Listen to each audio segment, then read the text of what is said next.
So you've been notified that the FDA is on its way to your site.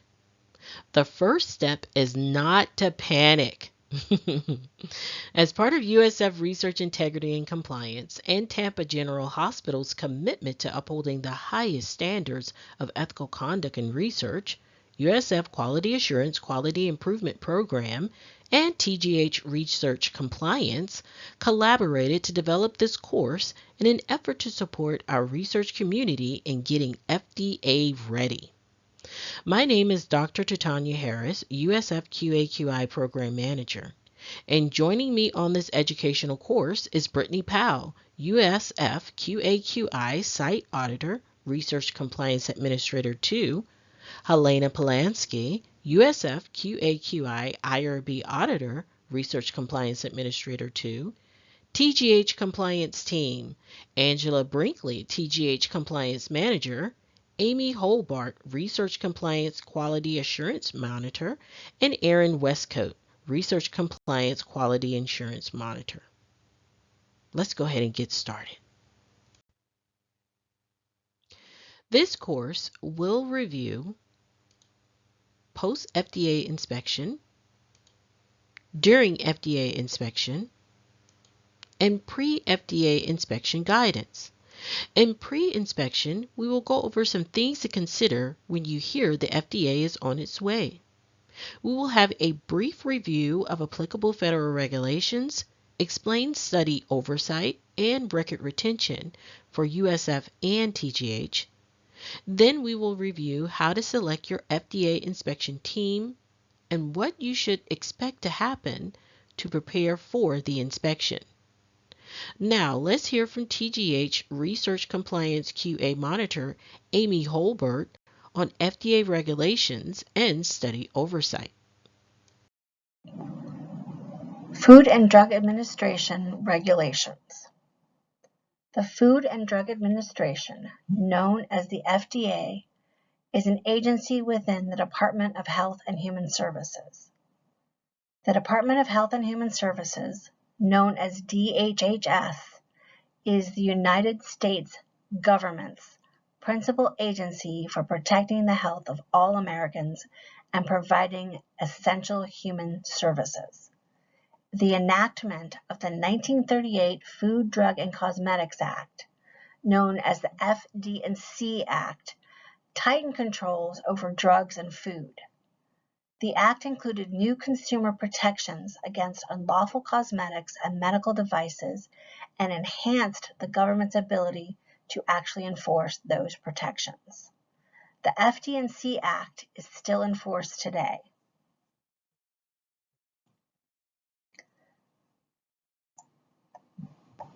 The FDA develops regulations based on the laws set forth in the FD&C Act. FDA regulations are also federal laws, but they are not a part of the FD&C Act. The FDA follows the procedures required by the Administrative Procedures Act, another federal law, in order to issue its regulations. This typically involves a process known as notice and comment rulemaking. This allows for the public to actually have input on any proposed regulations the FDA is thinking about adding to their final rules. So what that means is the FDA will publish its proposed regulations and allow a time of a few months for the public to actually comment on the regulations, perhaps say, what impact it will have, perhaps pointing out some reasons why the regulation is not a good idea, or perhaps pointing out amendments to the regulations that will make it better for all. It is not until this notice and comment period is complete that the FDA is actually able to issue a final regulation. The FDA follows a procedure required by its good guidance practice in order to issue any guidance documents. FDA guidance describes the agency's current thinking on a regulatory issue. However, guidance is not legally binding on the public or on the FDA itself. FDA regulations, including those relevant to the human subject clinical trials, can be found in Title 21 of the Code of Federal Regulations. The Code of Federal Regulations, known as CFR, is a codification of the general and permanent rules published in the Federal Register by the executive departments and agencies of the federal government.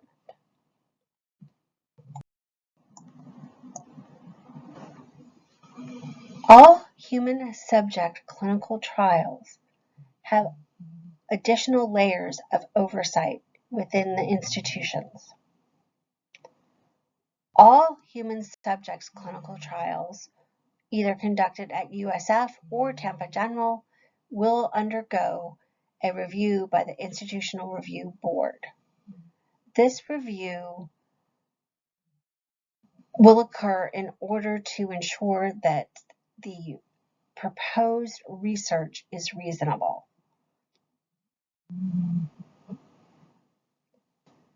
If a sponsor has an outside IRB and the study is being conducted at the University of South Florida, the study will be reviewed by that sponsor's outside IRB as well as locally at the USF IRB. Tampa General Hospital and the University of South Florida also have internal review processes designed to ensure that it's feasible to conduct the study at the Institute, and any other departments that will be impacted by this research are adequate to conduct this research.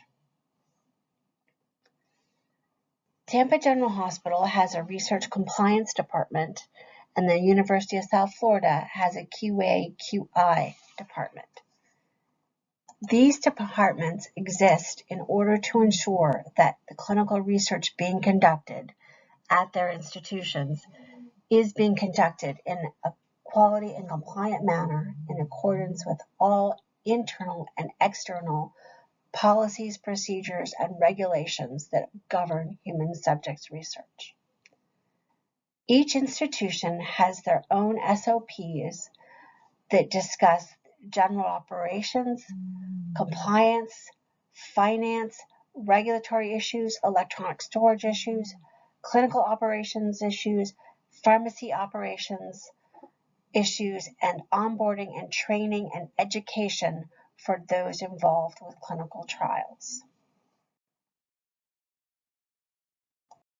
Hello, my name is Helena Polanski, and I am a QAQI Research Compliance Administrator 2 for the University of South Florida. Let's talk about records retention. Institutions and regulatory bodies make specific determinations on how long research records, including the original signed consent forms, should be retained. This period is determined based on the type of research, potential future use of the data, and legal requirements. If the research is HIPAA regulated, investigators are required to store the original signed and dated HIPAA authorizations and consent documents that include HIPAA authorizations for at least 6 years from the date of their creation or from the date on which they were last in effect, whichever is later. Be sure you are following the appropriate policy when storing your research records. Policies often include guidelines on maintaining the security and confidentiality of research records during the retention period. This may involve measures such as secure storage, restricted access, and data encryption. USF IRB affirms that investigators are responsible for outlining in the protocol the information to be collected as part of the research, where these documents are stored, and the measures that will be taken to protect the confidentiality of the data while the research is being conducted, as well as when it is complete. Studies could store research data electronically or hard copies. Be sure that your study is storing its research data as it is defined within the IRB-approved protocol. The Tampa General Hospital Office of Clinical Research utilizes an electronic regulatory management system for the processing and storage of all study-related documents for a research study beginning on or after September 1st of 2019. A central documents binder will be created in the electronic regulatory management system to ensure that all personnel qualifications are completed, stored, and maintained as described by the study training policies and procedures. Study binders must be maintained in real time by the regulatory and clinical departments or delegates, and the binders must include all essential documents. Study binders must be maintained for a minimum of 5 years after study closure, or as described in the record retention, clinical and non-clinical policy, or per federal regulations, or per contractual agreement, whichever is longest. Record retention of electronic study binders will occur after all clinical, finance, and regulatory activities have been completed. Electronic binders must be maintained electronically using the proper retention naming convention as described in the Electronic Regulatory System Document Retention Procedure. Study binders will be maintained in paper or electronic depending on the status of the study binder at the time of the institutional review closure. Please see OCR policies 500, 508, 509, and 510 for more information. Hello everyone, Titania here again to discuss study team qualifications. It's important for sites to maintain a record of all training completed by the investigator and study team members. This includes records such as current CVs or resumes, along with human subjects protection and/or good clinical practice certificates. This is significant in selecting your subject matter experts. Now that you understand the background information as it relates to research applicable federal regulations, study oversight, and record retention, it's time to start evaluating your subject matter experts or SMEs. These individuals will be present during the FDA inspection.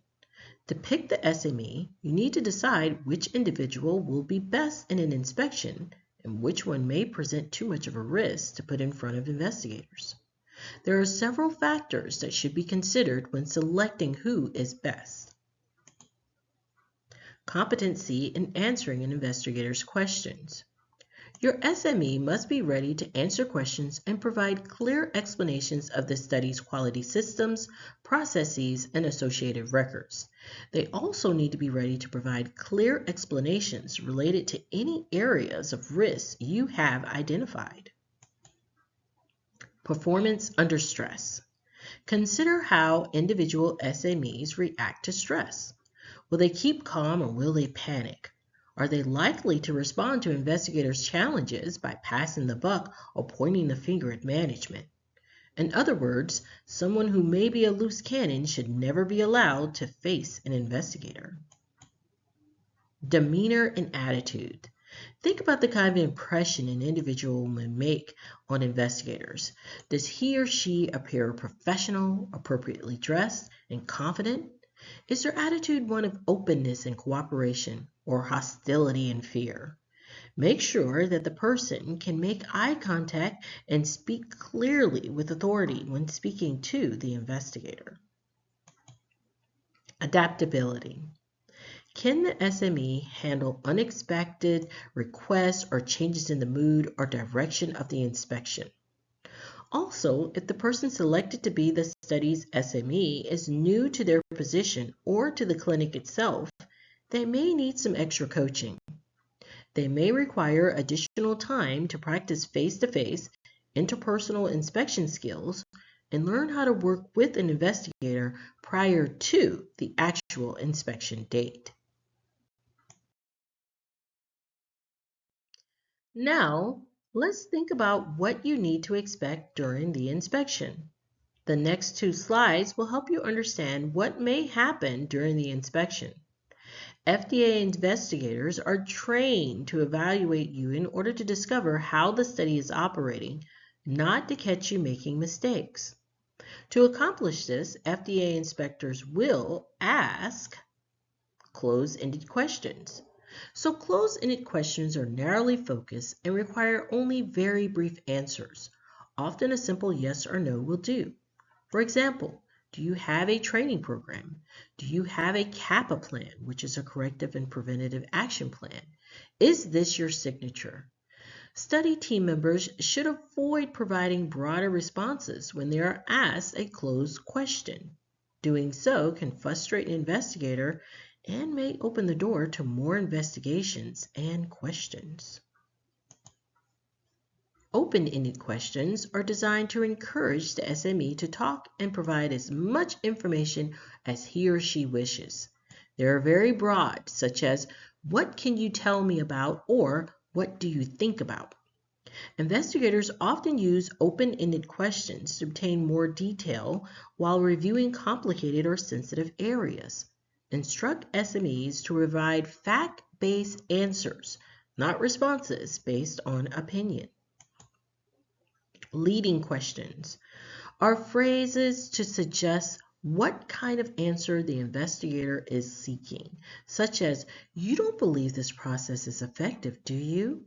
An investigator may ask this type of question to see how the SME is going to react. For this type of question, the SME could answer that this process is monitored, and when that information indicates that the process may have an issue, we take further action. As mentioned, SMEs should refrain from providing their opinion and respond with just the facts. The inspector will also ask non-directive or neutral questions, such as, "How do you like your job?" These may appear in the early stages or throughout an inspection. Investigators often use these types of questions to establish basic facts and identify potential issues. So train the SMEs to keep in mind that their responses are never off the record during an inspection, and they should always answer in an official manner. It is fine for casual conversation to occur during natural breaks throughout the day, but these should be kept to non-business issues such as latest books, movies, and the weather. They will ask assumptive questions. Now, this is possibly the trickiest kind of question.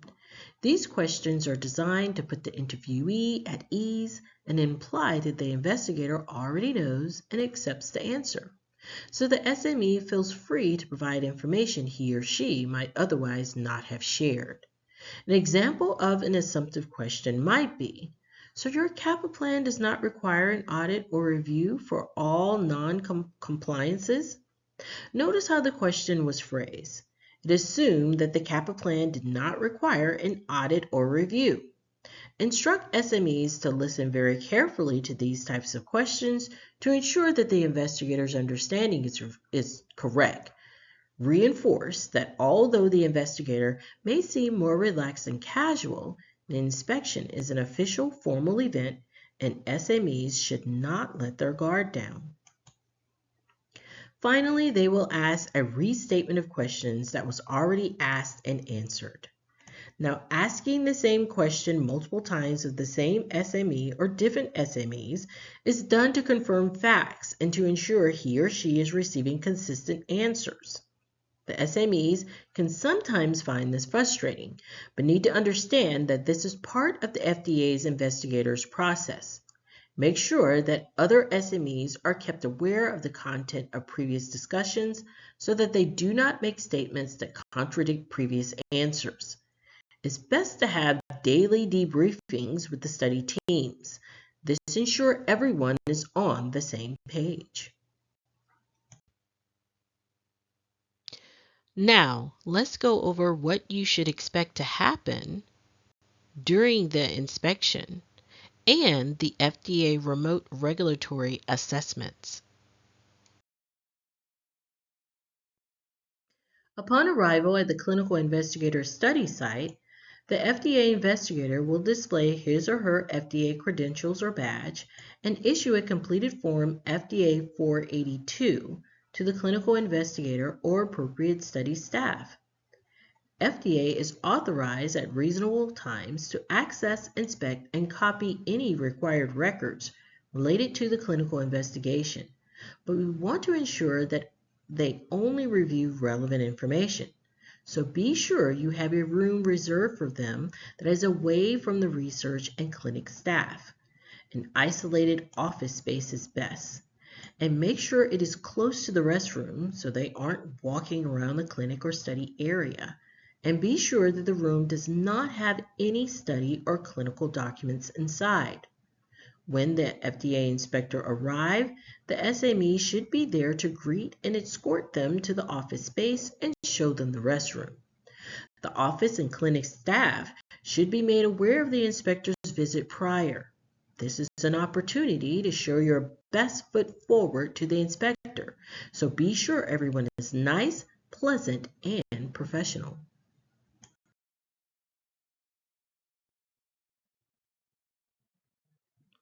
During an inspection at the site, the FDA investigator typically verifies compliance with the regulations governing the use of investigational products in human subjects protections as 21 CFR Part 50, 56, 312, and or 812 by inspecting records and talking to individuals involved in the conduct of the study. The next two slides will review what the inspector is looking for. The inspector will ascertain who performed various aspects of the protocol for the study. This is, they will verify inclusion-exclusion criteria, who obtained informed consent, who collected adverse event data. Whether the IRB approved the protocol, informed consent form, and any amendments to the protocol prior to implementation. Whether the clinical investigator and study staff adhered to the sponsor's protocol and investigator plan. Whether protocol deviations were documented and appropriately reported. Whether informed consent documents were signed by the subjects or the subject's legally authorized representative prior to entry into the study.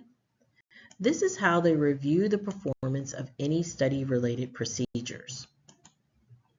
Whether authority to conduct aspects of the study was delegated, and if so, how the conduct of the study was supervised by the clinical investigator.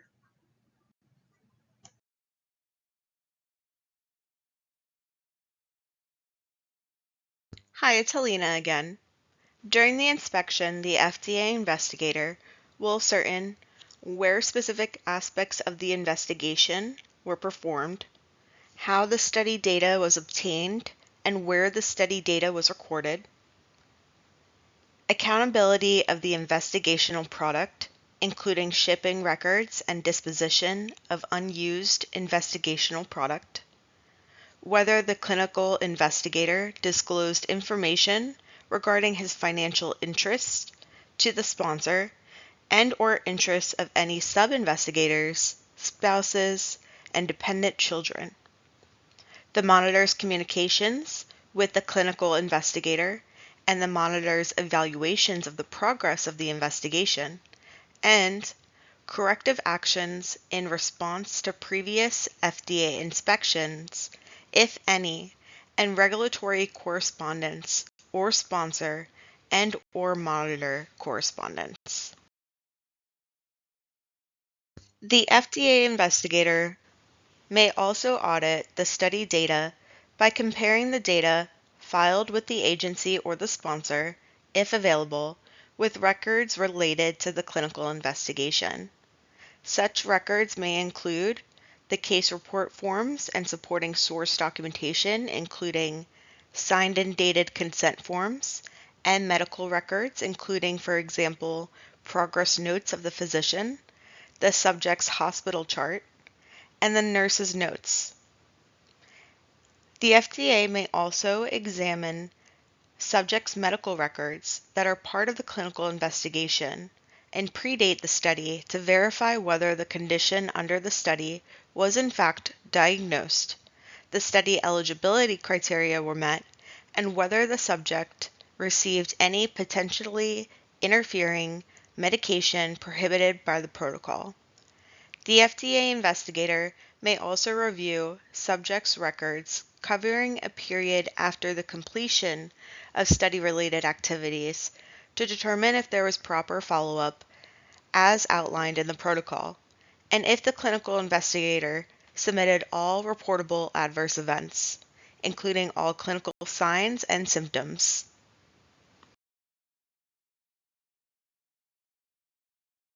During the course of the inspection, consider that the FDA investigators will likely share their findings and observations with the SME. If possible, make sure to immediately correct to the satisfaction of the FDA investigators any observations that are discussed with the SMR. Doing so will demonstrate that the study is committed to quickly resolving any concerns, and the FDA investigators may choose not to record those observations in the final report. As mentioned earlier, the FDA has very broad powers to access records. Generally speaking, FDA will be able to review PHI and medical records of subjects and subject-related research records. However, the agency is not entitled to review or copy any site financial data or personal data other than to ensure that the research staff have received training appropriate to their position and responsibilities. Be sure you protect the confidentiality of all records that the FDA copies. If the FDA requests copies of any records the site or USF deems confidential, be sure to treat those documents as you would any confidential documents. USF policies apply to what they can and cannot review and copy. So if you have questions, reach out to the QAQI program or TGH Compliance for further details. Make sure that while the FDA investigators are in your site, they remain accompanied. This way, the SME can observe and document the actions of the FDA inspectors and respond immediately to any concerns. Additionally, if a study team member remains present at all times, the FDA investigators will be less inclined to develop or discuss additional unplanned inspection strategies or goals with each other during the course of the inspection. Now let's review remote regulatory assessments. FDA uses a variety of tools for oversight of FDA-regulated products and establishments. One such tool the FDA may use to support regulatory decisions and oversight activities is the development of Remote Regulatory Assessments, or RRA. An RRA is an examination of an FDA-regulated establishment and/or its records, conducted entirely remotely to evaluate compliance with applicable FDA requirements. We'll go over each one on the next slide. Mandatory remote regulatory assessments are used in place of on-site inspections when appropriate.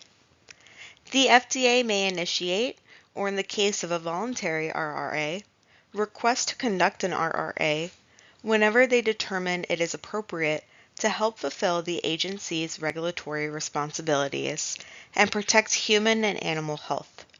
So it's not just for record review studies. Also be aware that RRAs do not limit the authority of the FDA to conduct inspections, but are utilized to help support and reduce delays of approval or authorization of marketing submissions for FDA-regulated products. If the FDA selects your study for an RRA, please treat this option as you would an in-person inspection. Follow all the instructions within the FDA notice. You may also reach out to USF QAQI or TGH Compliance for any support. As I mentioned in the previous slide, you may reach out to USF QAQI or TGH Compliance if you need any support. The Research Compliance Office at Tampa General Hospital would love to hear from you. You can contact our team by using our team email, which is researchcompliance@tgh.org. We'd love to help. Now let's review what happens after the inspection.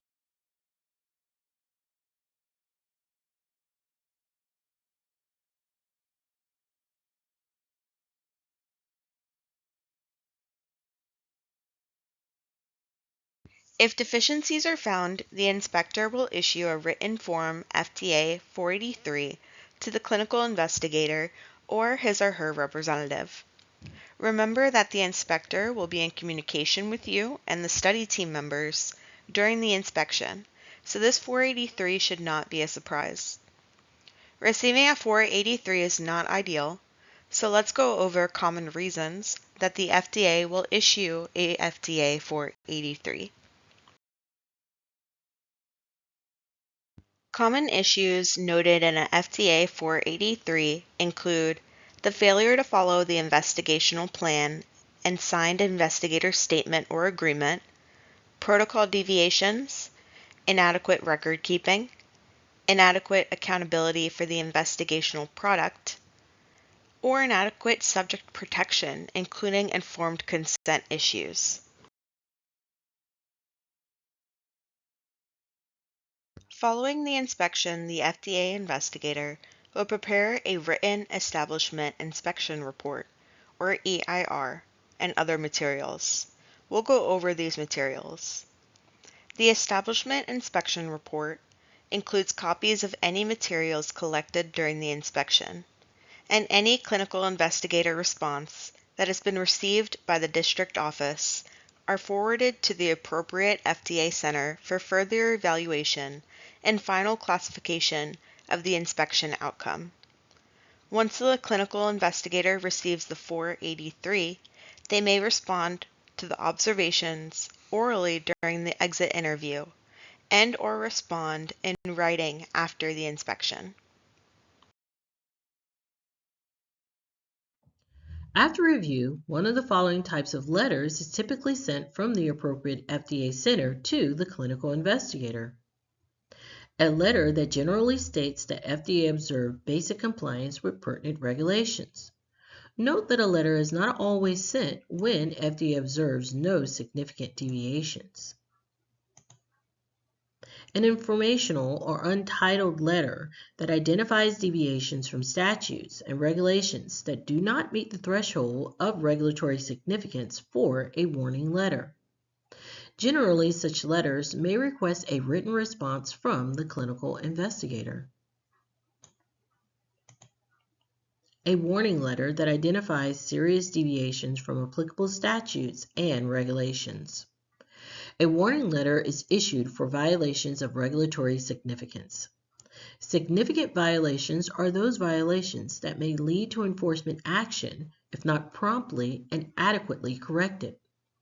Warning letters are issued to achieve voluntary compliance and include a request for correction and a written response to the agency.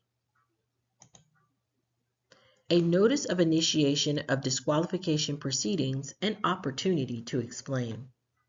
FDA may initiate a process to disqualify the clinical investigator from receiving investigational new drugs and/or biologics. If the investigator has repeatedly or deliberately failed to comply with applicable regulatory requirements, or has deliberately or repeatedly submitted false information to the sponsor or FDA in any required report, this letter identifies alleged violations and provides the investigator with an opportunity to explain the matter at an informal conference or in writing. If in response to the letter, the investigator provides an explanation that is accepted by the agency and the disqualification is not warranted, alternatives such as detailed corrective action plans may be considered. No Form 483 submitted? Then it's time to celebrate your team's efforts in maintaining research regulatory integrity. But also let's learn from this experience. These are some things you should execute every day. Be the model of success every day. Do what is right even when no one can see that you're doing what is right. My grandmother used to always tell me that. All right, training for all staff. Any feedback from the inspector should be used to train and improve your research efforts. This information should not be overlooked because you didn't get a 483. Remember, every opportunity is an opportunity to learn. Implement an inspection readiness plan. If you do not have an inspection readiness plan in place, now is the time to get one. You can reach out to the TGH compliance team and the USF QAQI team for support. Learn from your experience and continually improve. This is a big one. As I stated, every opportunity is a chance to learn and grow. Take this experience as one that will help you be a better researcher. Talk about your experience and teach others how to better perform their research and be prepared for their FDA inspection. Hello, my name is Brittany Powell, and I am a QAQI Research Compliance Administrator 2. We are in the final stretch of this FDA readiness training. Now, let's review some do's and don'ts, as well as where to get support if you have an upcoming FDA inspection, and how you can receive your certificate of completion and or your CEU for attending this course.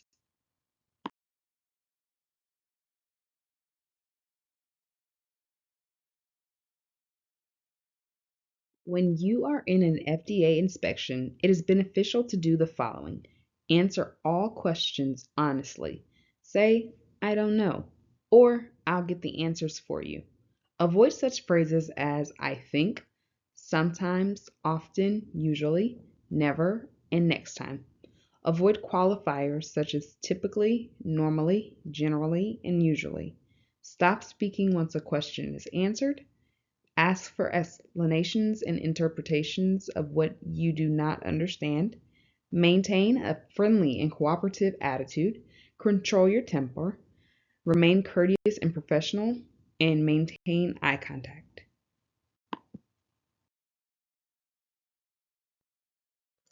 Now, let's go over some things that you should not do during your inspection. Volunteer information or answer a question that hasn't been asked. Keep it to yourself. Be sarcastic. That's not a good time to be sarcastic during an inspection. Guess answers. If you don't know, simply say you do not know, but you can get the answer for them. Attempt to answer what if or hypothetical questions. Don't ever do it. You can simply say I don't feel comfortable or confident in answering a hypothetical question, but I can tell you what we do in this type of situation. Argue with an investigator. That's never a good thing to do. If they say right, you say left, and they say right, you go, oh, okay, I can consider going right. Philosophize, ramble, or editorialize. Now, this is a big one for me because I am a talker, but just answer the question, put a period at the end, and button your lip. Point out deficiencies or errors. Say, yeah, that is wrong. That should not have happened that way. Keep it to yourself.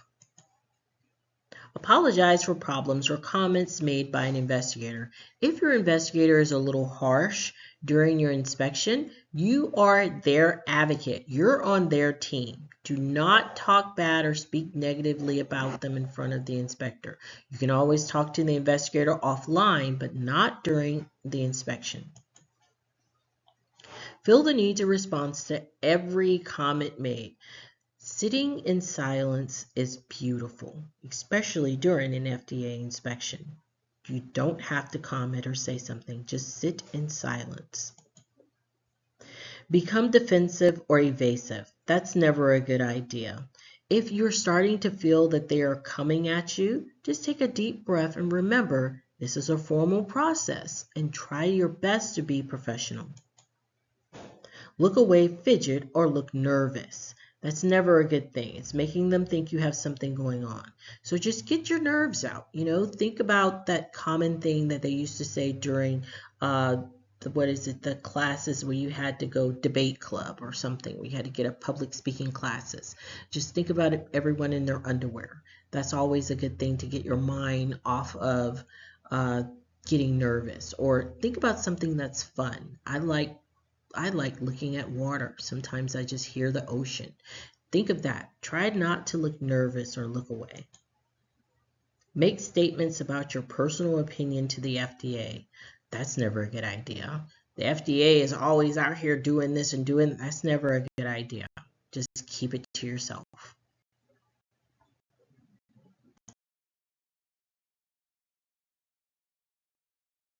USF QAQI program can assist investigators and research teams to navigate through an FDA audit by assisting with everything from preparing for the FDA to come on site and being present during the FDA inspection. USF QAQI is here to assist in making sure that study team systems, processes, and study locations are compliant with federal, state, institutional, and FDA regulations and guidelines. If investigators and/or study teams are aware of an upcoming FDA inspection, QAQI program suggests that they review the FDA inspection guidance document and complete these two forms ASAP: the Investigator Quality Improvement Self-Assessment and the FDA Pre-Inspection Checklist. If the research team would like QAQI support during an FDA inspection, the two forms referenced above need to be sent via email to qa-qi@usf.edu ASAP. Please note that QAQI attendance is based on our availability.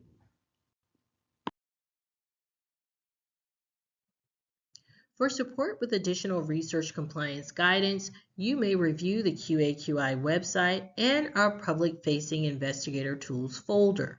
Remember, upon completion of your FDA inspection, you can complete the Qualtrics FDA audit survey or submit an R&I to the IRB with inspection results, good or bad. You may send an email request for that FDA inspection survey link or for any support. Let's go over where USF researchers can get support with FDA. In the Investigator Public folder, we have tons of resources to conduct your study. Now, to locate the FDA resources, you will select the FDA folder.